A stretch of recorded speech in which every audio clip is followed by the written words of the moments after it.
मत सुनो आलोचना। क्या कह रहे हैं? मत सुनो आलोचना। पर क्या करें?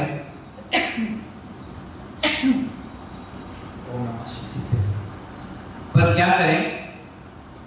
आपकी आदत बन चुकी है आलोचना सुनने की। क्या बन गई पंडित जी? क्या नाम आपका? अमन। अमन शास्त्री जी, लोगों की हैबिट बन गई है क्या सुनने की? आलोचना। जिनवाणी सुनने की नहीं बनी। करियावटी वाले बाबूजी क्या बन गई? आलोचना सुनने की। आप देखिए सुबह उठते ही पेपर आदमी पढ़ता है, उसमें क्या लिखा होता है? हास्य, आलोचना, व्यंग्य और हिंसात्मक चीजें जिससे आपके भाव खराब। धार्मिक क्षेत्र एक लाइन का और हिंसात्मक क्षेत्र पूरा अखबार, न्यूज चैनल, हर जगह आप देखिए आलोचना, बुराई, भलाई इसी में चीजों में निकाल देता है समय। भलाई में निकाल दे तो चलो समझ में भी आता है, बुराई में निकलता है। इसलिए आचार्य कहते हैं देह का योगी बनकर बैठ जाना बहुत सरल है। देह का, साहिल क्या कहा? देह का योगी बन जाना बहुत सरल है, परंतु भीतर का योगी बनकर बैठ पाना बहुत कठिन है। विश्वशाम सागर जी महाराज क्या कहा? क्या कहा? बहुत कठिन है, बाहर का योगी बनना बिल्कुल सरल है। जो मेरे नहीं है, कौन?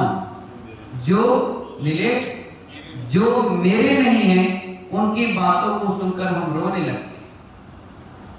जो मेरे नहीं है उनकी बातों को सुनकर हम रोने लगते हैं, और जो मेरे नहीं है उनकी बातें सुनकर हम हंसने भी लगते हैं। जो कपिल शर्मा चलता है कैसे लोग हंसते हैं, और तारा मेहता का उल्टा चश्मा देखकर हंसते हैं। मिहिर मर गया, पूरे हिंदुस्तान रो रहा, पूरा विश्व रो रहा, जब क्यों ना तुम्हारा रिश्तेदार ना कोई परिवार का। एक तो आचार्य भगवान कह रहे जो मेरे हैं नहीं उनके लिए रो रहे, जिनको हम जानते नहीं उनके लिए हम हंस रहे। सोचने वाली बात है। तो तुम्हारी परिणति कहाँ है? तुम्हारी सोच कहाँ है? भैया कौन क्या कर रहा है, कौन कैसे रह रहा है, इस पर दृष्टि डालने की जरूरत नहीं। इस पर दृष्टि डालने की जरूरत नहीं है। कौन क्या कर रहा, कैसे रह रहा, क्या कर रहा, क्या करना, उस पर दृष्टि डालकर उसकी आवश्यकता नहीं। जो कह रहा है उसका तो खुद का वचन बल है। हमारे मुंह है, हमारा मुंह, हम कुछ भी बोले, किसको बोले, कैसे बोले, वह अपने वचन बल का उपयोग करके दुरुपयोग कर रहा है। क्या कर रहा है वो? देखिए मैं अपने वचन बल का उपयोग क्या कर रहा हूँ? जिनवाणी पर कर। आप क्या कर रहे हो? दूसरे को बुरा बोलकर। तो इसलिए आचार्य कहते हैं यह उसका विषय है। किसका विषय है? उस व्यक्ति का विषय है, परंतु तुम उसको सुनकर अपनी इंद्रिय वीर अंतराय कर्म का क्षयोपम को ज्ञानावर्णी कर्म के क्षयोपम में व्यर्थ क्यों बहा रहे हो, नष्ट कर रहे हो। कहने का मतलब यह है कि हमारी सुनने की ताकत है तो हम बुराई क्यों सुने? हमारी बोलने की ताकत है, हम बुरा क्यों बोले? हमारी देखने की ताकत है, हम बुरा क्यों देखें? हमारा ज्ञान अच्छी चीज के लिए लगाना चाहिए, हमने बुरी चीज में लगा लिया। एक बात बताइए, नगर पालिका का डब्बा घर के बाहर से निकलता है तो कौन ऐसा व्यक्ति जो अपने साफ मकान पे कचरा डलवाता? क्या करते सुबह सुबह? वो गाना चलता है ना, गाड़ी वाला आया घर से कचरा निकाल। कितना अच्छा सब्जेक्ट है वो। गाड़ी वाला आया घर से कचरा निकाल, गाड़ी वाला आया घर से कचरा निकाल। और मुनिराज कह रहे हैं मुनि महाराज आए चतुर्मास के लिए अपने मन की कचरा निकाल। किसका निकाल? वो तो रोज आएगा, हम तो 5 महीने के लिए आए हैं, 4 महीने के लिए आए हैं। मन के कचरे को निकाल लो। कौन ऐसा व्यक्ति जो अपने कचरे को निकालने के छोड़कर दूसरे के कचरे को अपने घर में बुलाता है? अगर शाम के समय या सुबह के समय महिलाएं घर के सामने झाड़ू लगाती हैं और हल्का सा कचरा बगल वाले तुम्हारे यहाँ डाल जाए तो क्या होता है? लड़ाइयां हो जाती। पर ये सोचो, दूसरे के विचार, दूसरे के विकार, दूसरे की परदृष्टि आप अपने अंदर कैसे समाहित कर लेते? कैसे दूसरों की बुराई, दूसरों की गंदगी अपने मन में ले आते? यही फिर सपनों में आते हैं। क्या आते हैं? यही सपनों में आते हैं, यही चर्या में आते हैं और यही बोलचाल में भी आ जाता है। आज तुम गाली देकर बात करोगे किसी से, कल के दिन वो भी किसी से बात करेगा, कैसे करेगा? यही लैंग्वेज में करेगा, हंसी उड़ाएगा, क्या करेगा? पर दृष्टि में अपना पूरा समय व्यर्थ गवा देता है। आचार्य कह रहे हैं क्या हुआ, क्या हुआ? ये जो जिज्ञासा है ना, क्या हुआ, इसकी जो जिज्ञासा है, यह पूछकर तुम सुन रहे हो तो क्या होगा? क्या कह रहे हैं आचार्य? जैसे किसी की कुछ बिगड़ गई, बात खराब हो गई, किसी का क्या हो बताना भाई? अरे रहने दो, अरे नहीं बताओ। कितने इंटरेस्ट से आप सुन रहे हो, इतने इंटरेस्ट से जिनवाणी नहीं सुनते, इतने इंटरेस्ट से प्रवचन नहीं सुनते, इतने इंटरेस्ट से अभी आपको पूछा भी नहीं होगा कि महाराज का आहार कैसा हो गया, स्वास्थ्य कैसा है, इतना इंटरेस्ट खुद में नहीं लगा होगा। हाँ, वो आया नहीं, वो खाया नहीं, वो पिया नहीं, वो भागा नहीं, उसका सम्मान नहीं, उसको बुलाया नहीं, ऐसा नहीं किया, उन बातों में कितना मन लगता है। तो आचार्य करें तो यह पूछ तू जो पर की आलोचना का रस ले रहा है, अपने इंटरेस्ट से लेता है, कैसा हुआ, कब गया था, अच्छा अभी बीच में डबरा में एक व्यक्ति का मर्डर हो गया, वो चर्चाएं बड़ी जोरों से चल रही थी, 10 दिन में 10 बार चर्चाएं हो रही थी, लेकिन मुनि महाराज चतुर्मास के लिए प्रवेश करे हैं, उसकी चर्चा नहीं हो, उसकी प्रभावना नहीं हो रही थी। आचार्य कह रहे हैं इसका फल क्या होगा?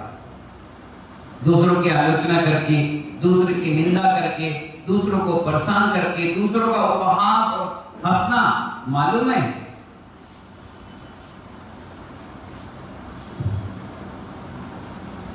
एक महिला ने, किसने? एक महिला ने क्या किया? एक महिला को देखकर उसका उपहास किया, हंसी, तो उसको अगले भाव में क्या मिला मालूम? उसका हास का पात्र बनना पड़ा। आचार्य कह रहे हैं, हे समण, एक व्यक्ति किसी अन्य व्यक्ति के बारे में अशुभ बोल रहा है और तूने उसे सुन लिया। क्या कर लिया? कोई अशुभ बोल रहा था और उसके बारे में अपन ने सुन लिया, जबकि अन्य व्यक्ति को कुछ पता ही नहीं है। क्या कह रहे हैं आचार्य? हम और आप बात कर रहे हैं, महेंद्र भैया और नीरू भाई किसी के विषय में बात कर रहे हैं, और वो व्यक्ति घर में बैठा है और ये इनकी बुराई, वो उनकी बुराई में लग गया, तो आचार्य कह रहे हैं उसे कुछ पता नहीं है, तो क्या हुआ? परिणाम तो हमारे खराब हो रहे हैं। क्या हो रहे हैं? परिणाम किसके खराब हो रहे हैं? सबसे पहले हमारे खराब हो रहे हैं। आचार्य कह रहे उस अन्य व्यक्ति के हुए क्या? नहीं हुए, मेरे हुए भैया।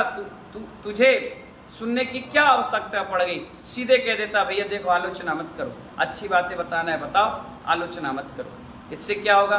तू इतना सीधा बन गया कि किसी के घर में फैले कीचड़ को, स्वच्छ घर को, अपने घर को, पवित्र घर को कीचड़ में कैसे बना लेता है।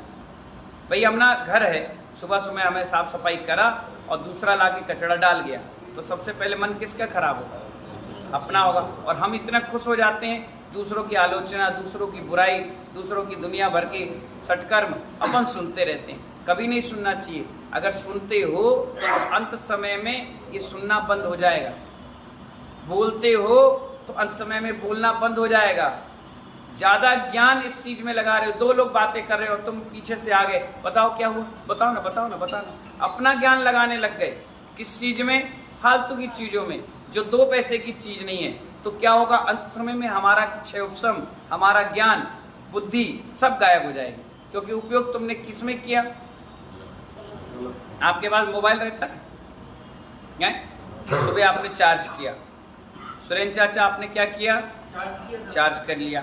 चार्ज करने के बाद आपने क्या किया? उसका बैटरी फुल कर ली और उसका जो टार्च सिस्टम है थोड़ा कम कर लिया, नेटवर्किंग बंद कर ली, इसलिए क्योंकि आपको शाम तक उसको पूरा 100% चलाना है। अगर वो मोबाइल आपका बच्चा ले लेगा और लेकर के वीडियो गेम खेलेगा तो कितने घंटे तक चलेगा? 2 घंटे। नेट चालू करेगा और नेट करके क्या करेगा? एप्लीकेशन डाउनलोड करेगा, फिर क्या करेगा? नेट जब पूरी बैटरी पी जाएगा, टू करेगा तो बोले पापा बैटरी लो गई। तुम भी बोले पागल है, सुबह से इसको चार्ज करके रखा था कि दिन भर चलेगा। अब कहाँ जाए? बिजली नहीं, व्यवस्था ही नहीं। तुम चिल्लाओगे, गर्म हो जाओगे, इसी प्रकार हमारा ज्ञान है, हमारा श्रोत इंद्रिय है, हमारी सूंघने की, खाने की सारी एक ताकत लिमिटेशन बनी हुई है कि ये 80 साल तक चलेगी, ये 60 साल तक चलेगी। जवाहरलाल जी कितने साल तक चलेगी? 40 साल तक चलेगी, 45 साल तक चलेगी। अब आपने उसको 10 साल में खत्म कर लिया,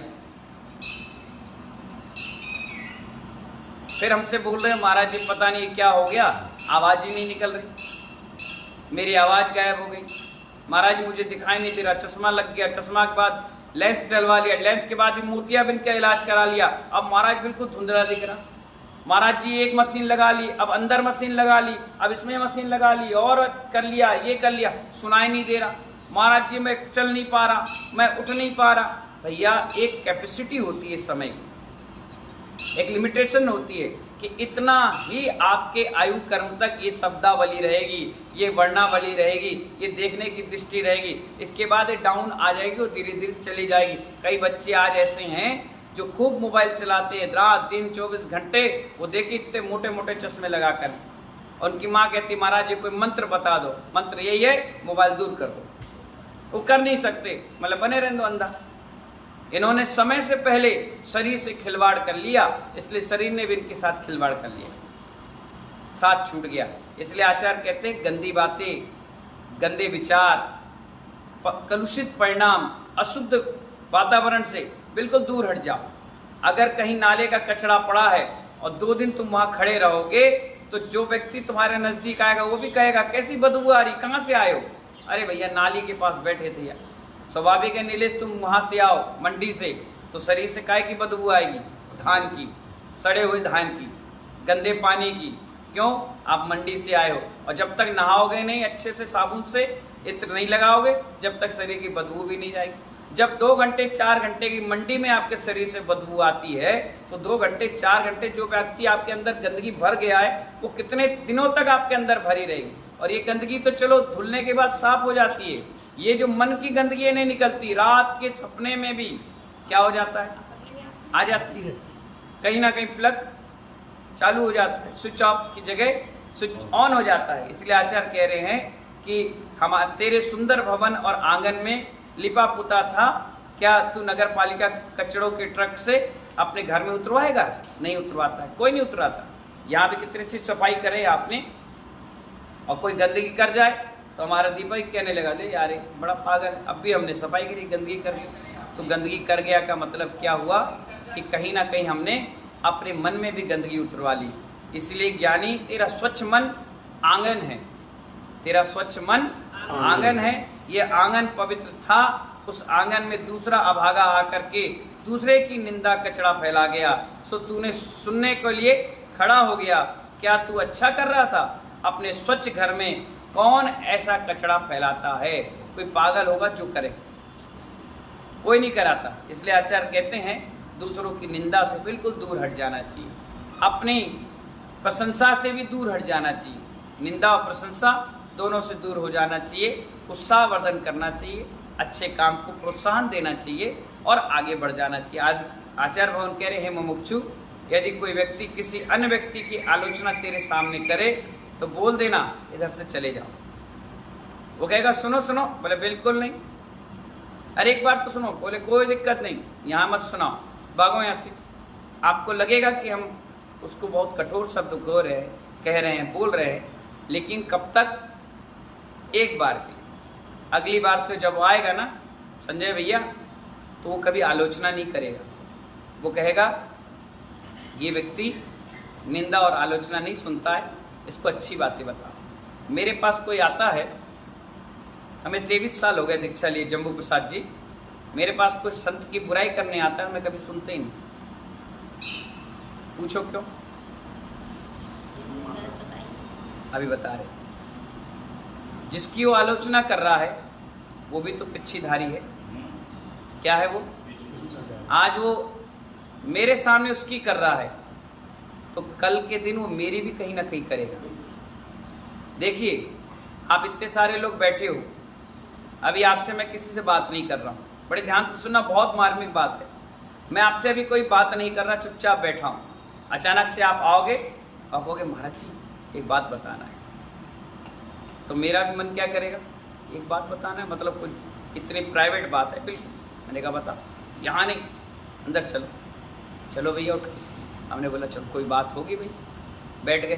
बोले महाराज जी, वो महाराज जी थे ना, उनने ऐसा कर लिया। अरे महाराज जी उनने ऐसा बोला था। अरे महाराज जी आपको क्या बताएं, वो तो अपनी गंदगी हमें सुना गया, लेकिन सुनने के साथ साथ हमारे अंदर परिणाम खराब होने लगे। जबकि वो मुनि महाराज को अपन जानते हैं क्या, मिले क्या, बातचीत हुई क्या, कोई मतलब ही नहीं है। और उसने क्या किया, सिर्फ स्थान प्राप्त करने के लिए उस व्यक्ति की बुराई करने लगा।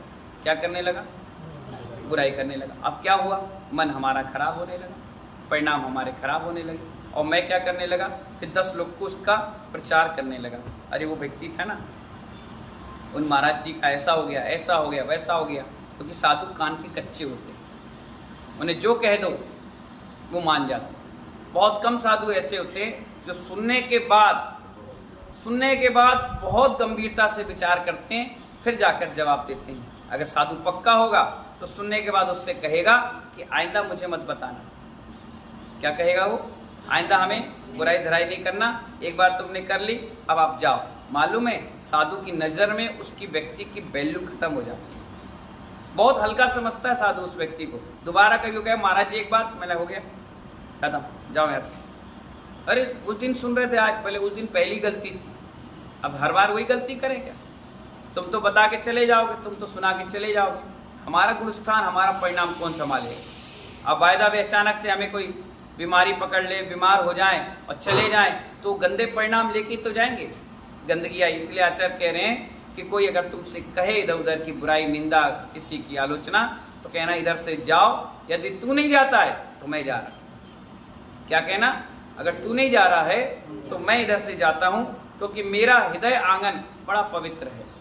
मेरा हृदय आंगन क्या है, बड़ा पवित्र है, उसमें जिनवाणी की सुवास भरी हुई है। मैं पर निंदा की गंध अपने हृदय आंगन में नहीं डालना चाहता। क्या कहेगा वो, मुझे पवित्र रहने दो, मैं सुबह नहा धोकर पवित्र भावों के साथ मंदिर होकर के आया हूँ, मुझे मंदिर में ही रहने दो, मंडी में मत पहुँचाओ। भैया स्वयं ही उठकर चल दो, वह अपने आप समझा जाएगा कि ये बात मेरी सुनना पसंद नहीं कर रहा है। ज्ञानी वस्तु स्वभाव को समझो। क्या कह रहे हैं आचार्य, वस्तु स्वभाव को समझो। तपस्वी बनना सरल है। क्या बनना सरल है, तपस्वी बनना सरल है, तपस्वी होना भी सरल है। क्या कहा पंडित जी, तपस्वी बनना सरल है और होना भी सरल है। तपस्वी बनना सरल है, तपस्वी होना सरल है। तपस्वी बने रहने के लिए शरीर का भेष बनाना पड़ता है, तपस्वी होने के लिए भावों की परिणति को विशुद्ध बनाना पड़ता है।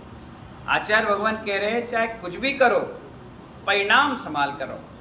पूरा इस स्वाध्याय का सार क्या है, परिणाम संभाल के रखो। क्या मालूम किस क्षण में आ जाए। एक आयु कर्म ऐसा है काली भाई, वो कभी भी आ सकता है, उसकी कोई एंट्री नहीं है। वो कहीं से कभी भी किसी क्षण में भी आकर के 8 कर्मों में सबसे बलवान कर्म है आयु कर्म। कौन सा कर्म है, हाँ, वो कभी भी किसी क्षण में आ सकता है, जीवन के किस पड़ाव पे आ जाए। इसलिए आचार्य कहते हैं कि हर क्षण अपने परिणाम संभाल के बैठो। वो कभी तीव्र में नहीं आएगा, कभी मंद में नहीं आएगा, बिल्कुल नॉर्मल रहोगे तभी वो आकर के चिपक जाता है। फिर जैसे ही चिपकता है, जिस गति के लिए चिपकता है, वैसे ही भाव आपके बनते चले जाते हैं। कई बार आप देखना, कोई 80-90 साल का बुजुर्ग हो जाएगा और उसके भाव सब में शिखर, गिरनार, सोनागिर और महावीर जी जाने के, साधु बनने के, त्यागी बनने के, तपस्वी बनने के बनते हैं। और कोई जीवन भर त्याग, तपस्या, उपास कर रहा है और लास्ट समय में हम उनसे कहते हैं कि चलो त्याग कर लो, तो कहता नहीं, पानी, रसगुल्ला, गुलाब जामुन, कचौड़ी, मंदिर, अरे नहीं, नींद आ रही, कुछ सुन लो, अरे बहुत सुन लिए। अब समझ जाओ उसका आयु कर्म खोटी आयु में बन गया। आप कहोगे हमारे पिता 80 साल से पूजा पाठ कर रहे हैं, नहीं, उन्होंने अंत समय में अपने परिणाम खराब कर लिए। इसलिए आयु कर्म गंदी गति का बन गया, इसलिए विचार भी गंदे आने चालू हो गए। और कई ऐसे हैं जो जीवन में मंदिर ही नहीं गए, पूजा ही नहीं करी, पाठ नहीं किया, आहार नहीं दिया, चौका नहीं लगाया, दान नहीं किया, कभी कुछ नहीं, ABCD 0 है इनका। और उसके बाद भी अंत समय में परिणाम अच्छे बन गए, अंदर से ग्लानि भाव आ गया कि अरे भगवान मुझसे बहुत बड़ी गलती हो गई, अपराध हो गया, क्षमा करें, मुझे मुनि बनना है, मुझे त्यागी बनना है। और अंत समय में कई लोग ऐसे हुए जिन्होंने दीक्षा ली सिर्फ परिणामों का खेल। क्या का खेल है? इसीलिए ये वर्षा योग होते हैं जिसमें हम परिणाम संभालना सीखें। ये स्वाध्याय होता है जिससे हम परिणाम संभालें। ये प्रवचन होता है जिससे हम संभले और आगे बढ़े। इन्हीं भावनाओं के साथ महानुभाव, मत सुनो आलोचना। क्या नहीं करो? मत सुनो आलोचना। चाहे कितना ही बड़ा हो, कितना ही कैसा हो, कितने पैसे तुम्हें दे दे, पैसा हाथ का मैल है, आज जेब में रहेगा, कल चला जाएगा। लेकिन परिणाम ऐसे एक बार खराब हो गए फिर खराब ही होते चले जाते, सुधरने के नाम नहीं लेते। या तो भगवान तीर्थंकर आए या फिर से कोई चतुर्मास हो या वर्षा योग हो, उसमें जा कर के अपना लोहा गर्म हो धीरे धीरे धीरे धीरे, तब जाकर उससे गंदगी हटेगी। इसलिए मत सुनो आलोचना, शुद्ध विशुद्ध परिणाम बना करके अपनी आत्मा का हित करो। ऐसी मंगल भावना के साथ जय बोलिए आचार्य गुरुवर विराट सागर जी महाराज की।